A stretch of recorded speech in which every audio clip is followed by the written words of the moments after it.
Bom dia, bom dia, bom dia. Que a graça, que a paz, que a misericórdia do nosso Senhor Deus Todo-Poderoso seja sobre suas vidas nesta manhã de segunda-feira, 18 de dezembro, ano 2023. 13 dias nos separam do ano 2024. 13 dias estão faltando para que chegue o ano 2024. Hoje estamos na segunda-feira, já estamos com uma temperatura aproximadamente de uns 28, 29 graus aqui na cidade de Caciqui, Rio Grande do Sul, e estamos começando nossa programação, a Bíblia, o Mate e o Amanhecer.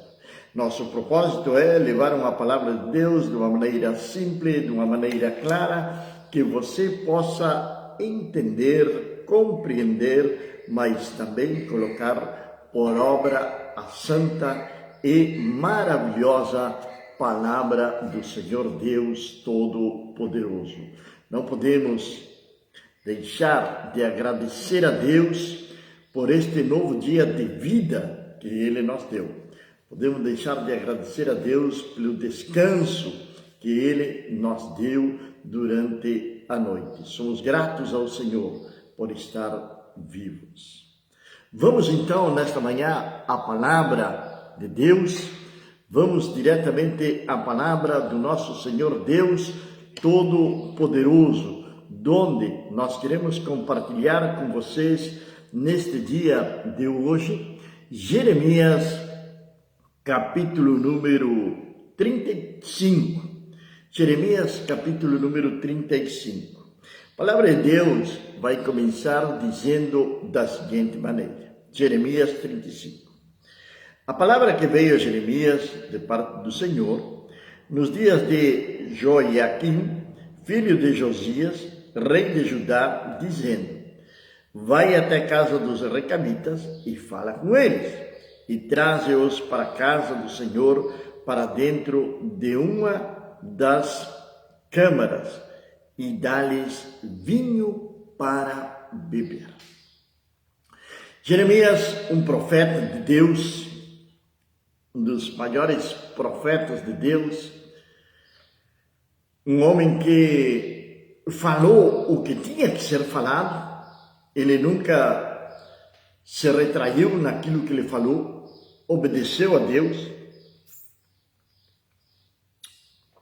ele obedeceu ao Senhor, sua confiança estava no Senhor. Não foi uma vida fácil a que levou o profeta Jeremias. Jeremias sofreu, e sofreu muito. Era traído, foi jogado dentro de uma cisterna seca, no meio da lama, no meio do barro. Ele foi colocado dentro da masmorra, enfim. Mas ele nunca calou aquilo que Deus tinha para falar para o rei, assim como também para o povo de Judá. Jeremias sempre tinha a palavra exata para cada situação que acontecia no reino. Palavra esta que ela vinha diretamente do Senhor Deus Todo-Poderoso.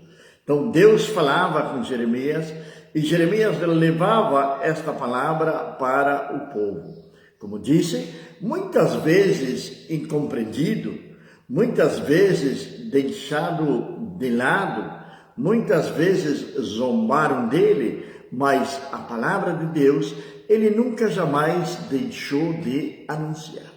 Aquilo que Deus mandava lhe falar, ele falava. Que diferente dos nossos dias de hoje, nos quais nós estamos vivendo, onde tem uma escassez de homens de Deus que falem a verdadeira palavra de Deus, que tem uma escassez de verdadeiros profetas de Deus, que falem aquilo que Deus quer comunicar para o povo e não aquilo que agrada ao povo. Jeremias era perseguido e maltratado por quê? Porque ele pregava ou anunciava juízo sobre o povo. Ele denunciava o pecado do povo. Ele denunciava o pecado e as consequências que iriam vir sobre aquele povo, sobre aquela nação. Por isso, então, ele era tão odiado. Diante de todas estas situações, Deus manda ele ir, então, até a casa dos recabitas. Vai até a casa dos recabitas e fala com eles e traz-os para a casa do Senhor, para dentro de uma câmara, para uma das câmaras, e dá-lhes vinho para beber. Os recabitas eram um povo nômade que viviam fora das muralhas de Jerusalém, que estavam ali sempre junto com o povo de Deus, com o povo de Israel, no caso mesmo que o reino estivesse dividido.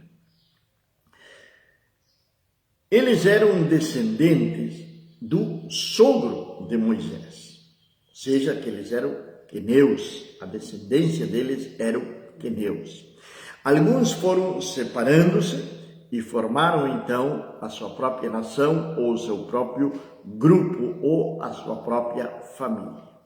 Agora, Deus manda Jeremias trazer estes homens para dentro de uma das câmaras do templo, para que eles viessem beber vinho.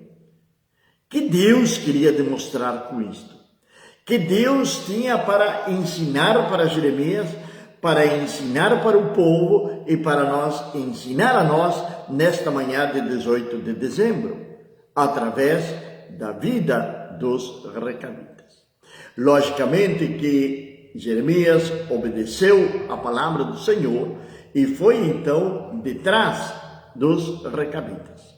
Foi buscá-los, foi trazê-los para que eles viessem então a uma das câmaras do templo.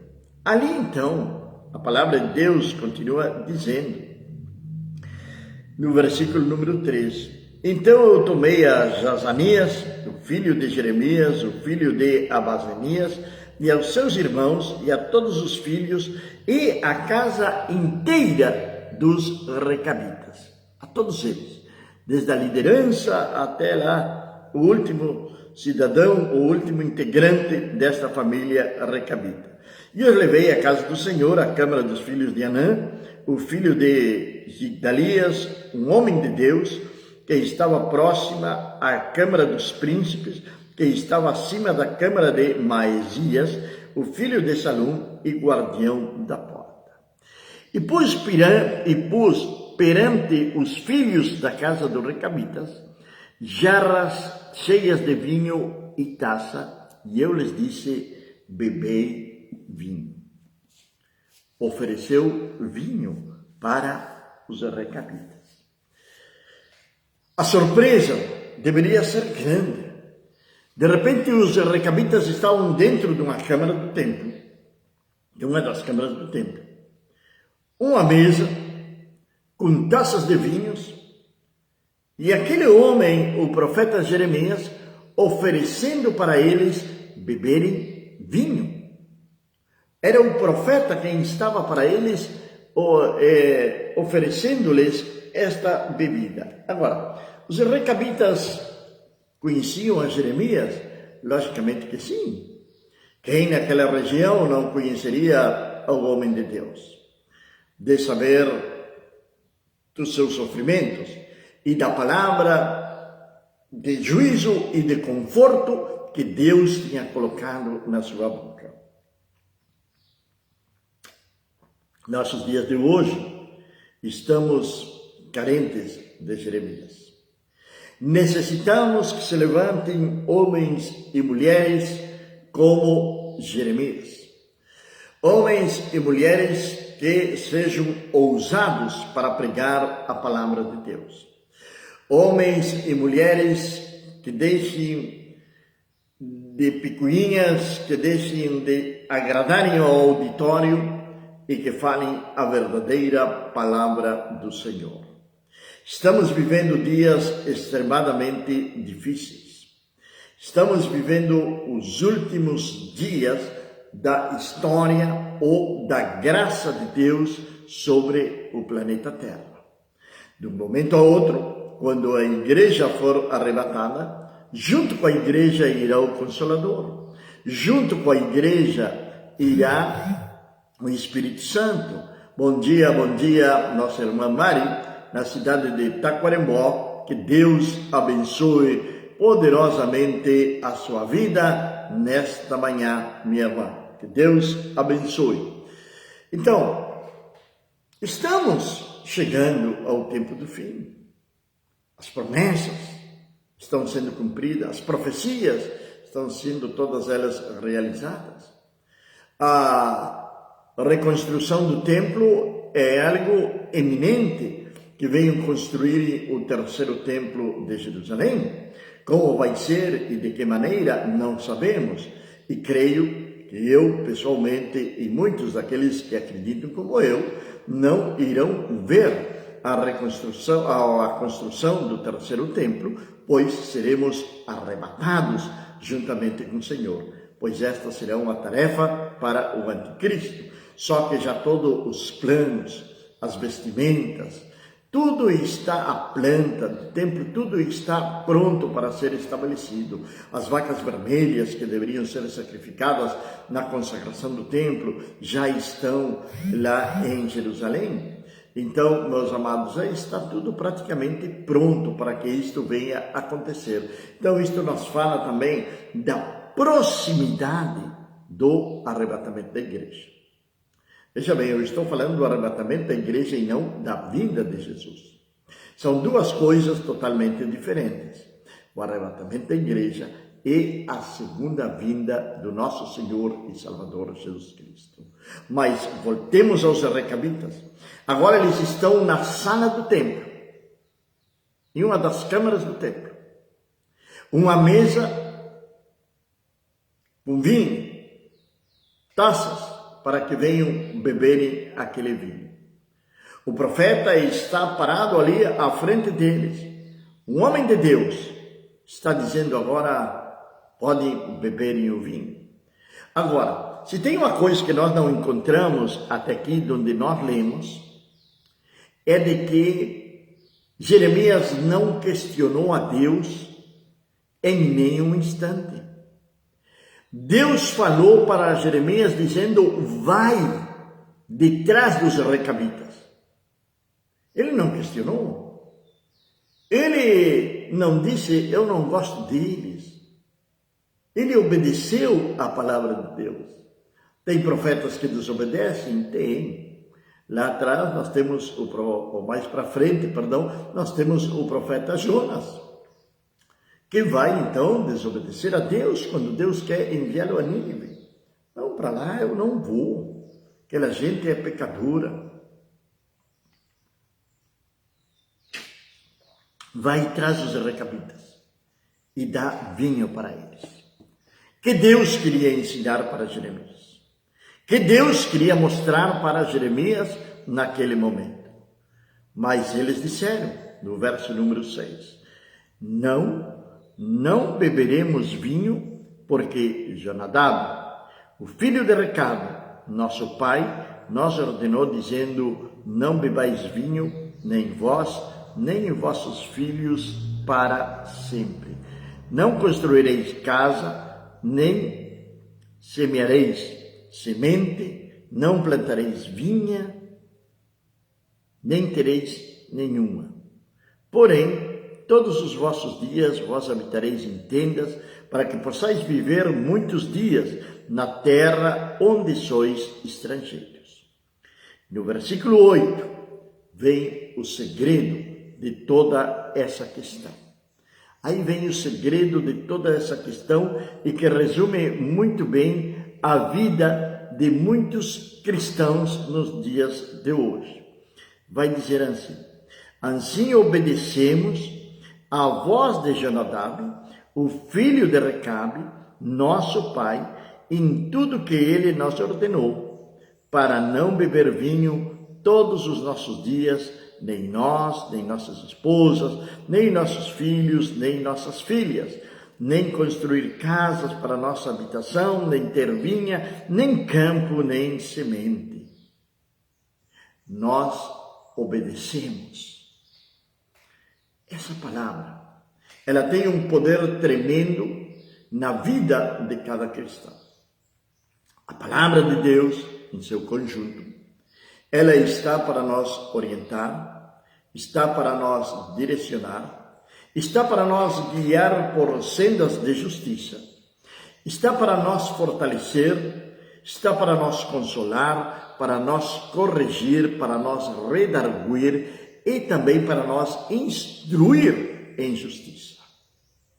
Agora, ela é necessária que seja obedecida. Se não obedecemos a palavra de Deus, nós não teremos a aprovação de Deus para as nossas vidas. Este pequeno povo chamado Recabita, eles estavam obedecendo o mandato de um homem que já não existia mais há tanto tempo, mas eles continuavam firmes nas suas crenças, nas suas tradições, pois tinha sido estabelecido para eles que não bebessem vinho. Então aí nós já temos um panorama de por que Deus mandou chamar aos recabitas e o que Deus queria demonstrar para Jeremias através daquela pequena nação, ou daquele pequeno povo. A obediência daquele povo. E a palavra de Deus vai continuar falando a palavra do Senhor.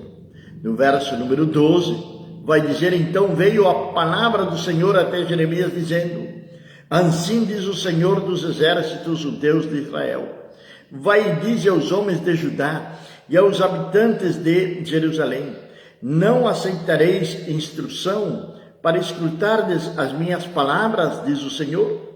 As palavras de Jonadab, filho de Recabe, que ordenou a seus filhos a não beber vinho, são cumpridas, pois, até este dia. Eles não bebem, porém obedecem ao mandado do seu pai. Eu, porém, vos falei, madrugando e falando, mas vós não escutastes. Eu também vos enviei todos os meus servos, os profetas, madrugando e enviando-os, dizendo: convertei vós agora, cada homem do seu caminho mau, e emendai os vossos feitos.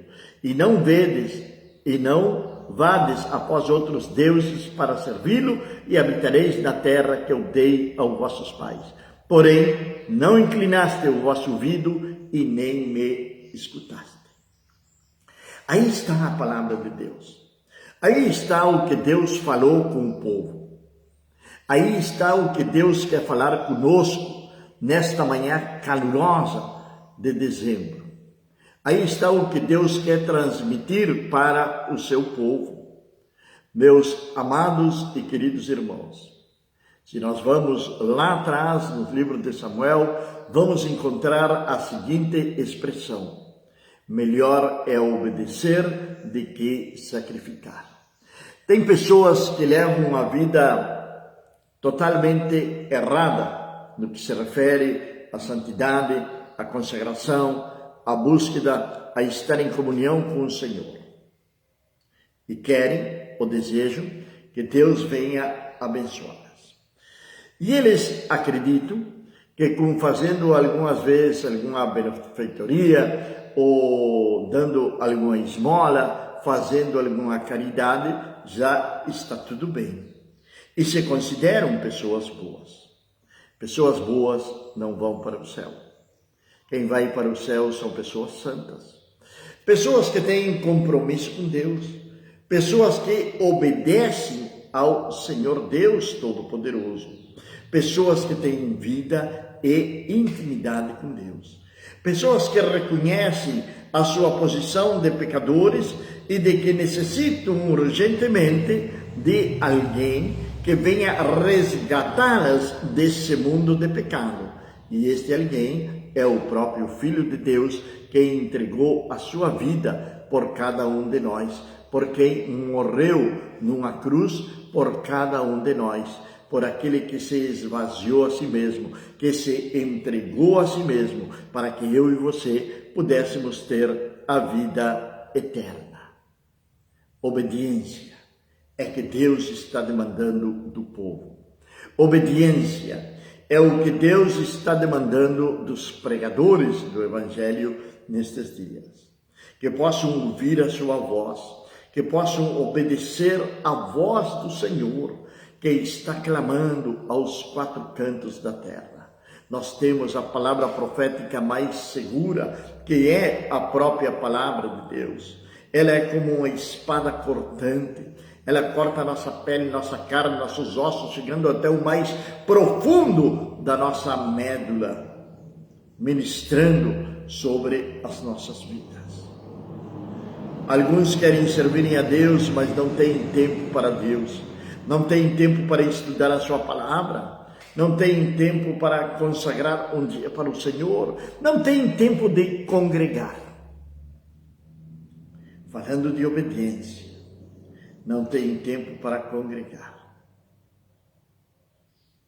Tem pessoas que querem formarem parte da Igreja de Cristo, mas estão encerrados em seus próprios quartos, em suas próprias casas. Têm feito, como era costume do povo de Israel, fazerem cavernas, covas e encerrar-se nelas. Cova do orgulho, caverna do orgulho, da ambição, da vanaglória. E ali estão encerrados. E eles acreditam serem os únicos santos, os únicos que têm intimidade com Deus. Porém, não congregam. Quando a própria palavra de Deus nos está dizendo, e isto muitos discutem este versículo, mas não é a nossa intenção estar discutindo o que está escrito na palavra de Deus, e sim obedecer o que está escrito na palavra de Deus. Lá em Deuteronômio 28, o Senhor fala sobre a obediência e sobre a desobediência. As pessoas querem serem abençoadas, mas não querem obedecerem a Deus.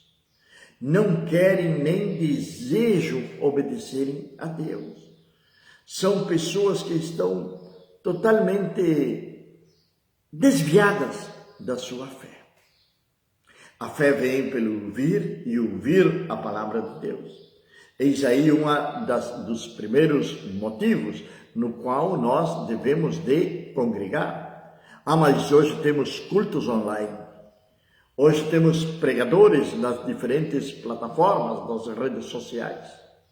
Tudo bem, mas isso não pode substituir o congregar. De estar juntos, de estar em comunhão, de estar olho no olho, de dizer, eu quero fazer uma aliança, um pacto contigo, eu quero orar por ti, eu quero que você ore por mim, de estar ali juntos, congregando. O próprio livro de Atos nos demonstra e nos ensina isto, como a igreja primitiva, o primeiro dia da semana, eles se reuniam para glorificar o nome do Senhor. Os recabitas, mesmo passado tanto tempo, aquela tradição, aquela obediência vinha de geração em geração. Os pais passavam para os filhos aquela tradição, aquele ensinamento, passavam para os seus filhos. Pais cristãos, ou supostamente cristãos, que vocês estão passando para os seus filhos?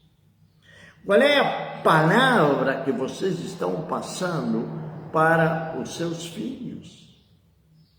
É uma palavra de fé, é uma palavra de esperança, é ensinar sobre a obediência.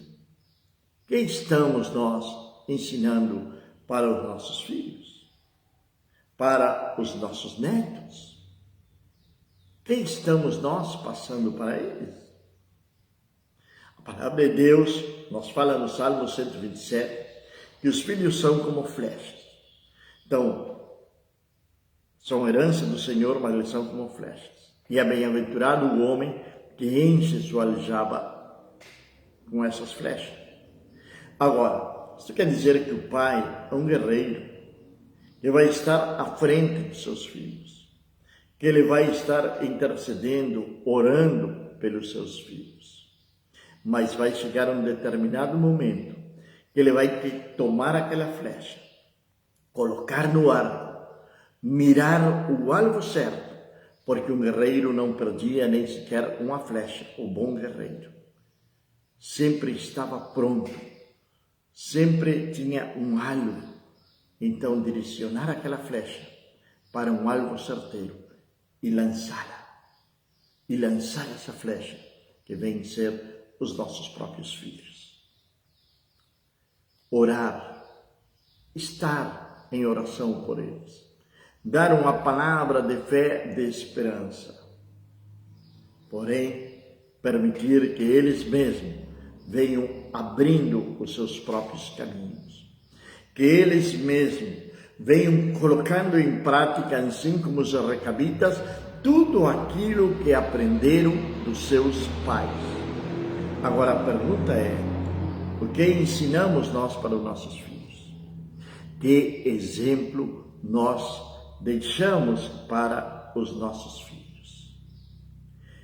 Muitas vezes os pais exigem honra dos filhos, mas também a palavra de Deus diz lá em Efésios, capítulo 5, 6, pais, não exaspereis os vossos filhos.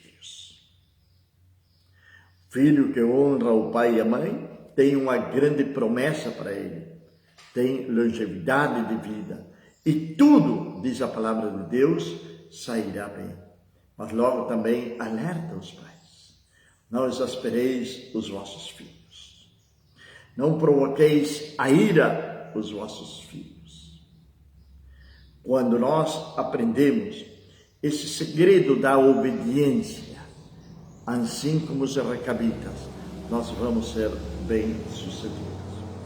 Deus chama aos recabitas um povo que não acreditava no Deus verdadeiro, que estava ali enxertado no meio do povo de Israel, pois eles, de uma maneira, eles foram separados dos queneus, lá do sogro de Moisés, que era queneu, Éber era outro homem que era queneu também, e estão ali, ao lado do povo de Israel. E agora eles estão sendo exemplo de obediência para o povo de Israel. Que vergonha! Que vergonha que aqueles que têm a verdade, que conhecem a verdade, que conhecem a palavra de Deus, não estão sendo exemplo de obediência para aqueles que estão no mundo. Quando Jesus falou que nós somos sal e luz neste mundo, é muito mais do que nós possamos imaginar ou pensar. É muito mais daquilo que nós possamos pensar ou imaginar. Nós devemos de ser exemplo para este mundo que está em trevas. E um desses exemplos é justamente a obediência ao Senhor. Se o Senhor está te mandando congregar, então a grande pergunta é, e é óbvia, por que não congrega? Se Deus está mandando obedecer a sua palavra, outra pergunta óbvia é, por que não obedecemos a sua palavra? São coisas que nós devemos de pensar e nós perguntar no nosso dia a dia. Que possamos ser como os recabitas, um povo obediente à palavra de Deus. Que possamos obedecer verdadeiramente a palavra de Deus e não desviar-nos nem à direita nem à esquerda. Meu Deus do céu, nesta manhã, quero agradecer-te, Senhor, pelo teu amor, pela tua misericórdia e pela tua bondade. Meu Deus, estamos iniciando uma nova semana. Uma semana, Senhor, que se está iniciando, ou que já se iniciou, a qual pedimos, Senhor, que venha ser uma semana abençoada, meu Pai. Que Tu venhas guardar-nos, que Tu venhas livrar-nos, que Tu venhas colocar a Tua mão de poder sobre nossas vidas, ó Deus. Senhor eterno, que Tu venhas abrir portas, que Tu venhas abrir os céus, meu Deus, e derramar bênçãos que sobreabundem sobre aqueles que, com sinceridade, com obediência à Tua palavra, Te buscam, Te louvam, Te adoram e Te glorificam, meu Pai. Senhor, queremos proclamar, queremos, Senhor Deus, desejar, profetizar, ó Pai, uma semana abençoada para todos aqueles que seguem esta página, para todos aqueles que nos acompanham nestas lives, meu Pai, que Tu venhas, ó Deus, derramar das Tuas mais ricas bênçãos sobre sua casa, sobre suas famílias, meu Pai, trazendo cura, trazendo libertação, trazendo prosperidade, sobre todas as coisas, colocando paz nos corações aflitos, meu Deus. Senhor, eu quero agradecer-Te, no nome do nosso Senhor e Salvador Jesus Cristo de Nazaré. Amém. Amém, meus amados e queridos irmãos. Que a graça, que a paz, que a misericórdia do Senhor Deus Todo-Poderoso seja sobre sua casa, sobre sua vida, desde agora e para sempre. Amém.